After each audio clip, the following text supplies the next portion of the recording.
আসসালামু আলাইকুম। ঈদ করতে চাইছে সবার সাথে বাড়ির, তো ঈদের আনন্দটাই মাটি হয়ে গেল। তাড়াহুড়ো করতে গিয়ে লঞ্চ মিস করায় নৌকা দিয়ে নৌকা দিয়ে লঞ্চ উঠতে গেছে। তো লঞ্চে ঠিকই উঠতে গেছে, লঞ্চের কাছাকাছি গেল আর একটা লঞ্চ এসে মেরে দিল তাকে মেরে দিল বলতে তিনি তার স্ত্রীকে রক্ষা করতে গিয়ে দাঁড়াই গেছে, বা এই কারণে উনি লঞ্চের সাথে চাপা পড়ে শেষ হয়ে গেছে। দেখেন আপনি, এক ধ্যানে তাকায় রয়েছে, তাকার সত্ত্বেই উনি চলে গেছে। তো কথা হলো গিয়ে এখানে লঞ্চ কর্তৃপক্ষের ভুল, এবং নৌ পরিবহন যারা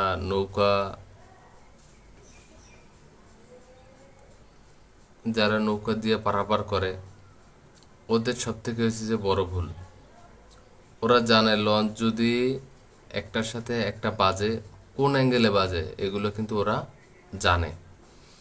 কারণ আমি বরিশালের লোক, আমার লঞ্চ পারাপার করতে হয়।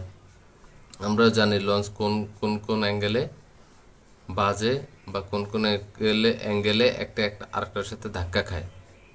তো এগুলো জানার পরও ওরা লঞ্চ কেন ওই পাশার সাথে, নৌকা কেন ওই পাশার সাথে লাগাবে? কেন ওরা অন্য অ্যাঙ্গেলে লাগাইতে পারে না? আর ও দেখতেছে না এই পাশ দিয়ে একটা লঞ্চ আসতেছে? ও নৌকা নিয়ে গেল এখান থেকে, নৌকা নিয়ে যাইতেছে, ও লঞ্চটা এই পাশ দিয়ে আসে, এখানে যখন মারি দেয় তখন ওই ওর স্ত্রীকে রক্ষা করতে যে ও দাঁড়ায় যায়। কারণ ওর স্ত্রী ছিল তখন, ওর বসা ছিল প্রায় হাঁটু বরাবর হবে।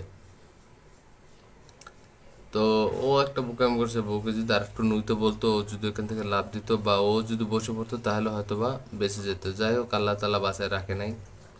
এটা আল্লাহ তালা যা ওর হায়াত যত দূর রাখছে তত দূর ওর আর ওর বাবার এক একই সাথে দুজন, একই ফ্যামিলির উপার্জন ক্ষমতা সম্পন্ন লোক চলে গেছে। তো এই এই ফ্যামিলির এখন আছে মা, এই বউ আর গর্ভের সন্তান।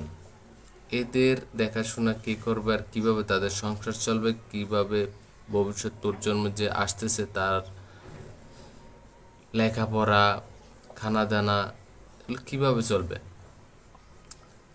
তো আমার ওপিনিয়ন হলো গিয়া, যারা লঞ্চ কর্তৃপক্ষ আছে, নৌকার কর্তৃপক্ষ আছে, এবং সরকারের পক্ষ থেকে,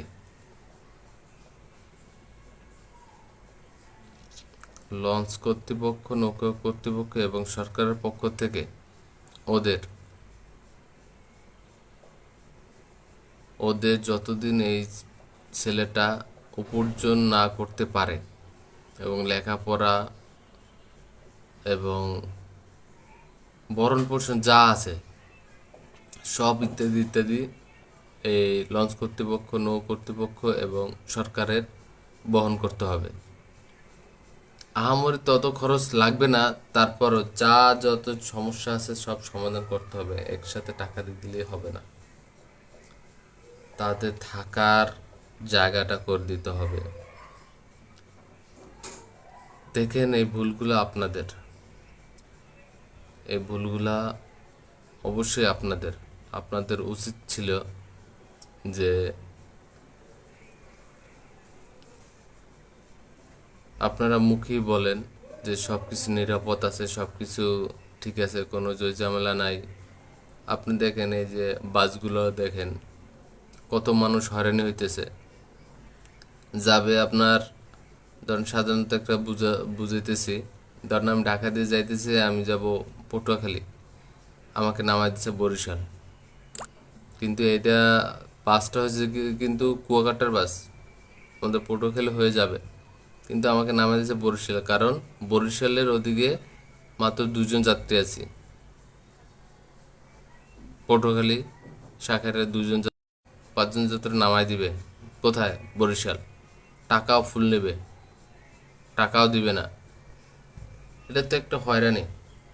তো আপনি যদি এগুলো কিছু বলতে চান, তখন আপনাকে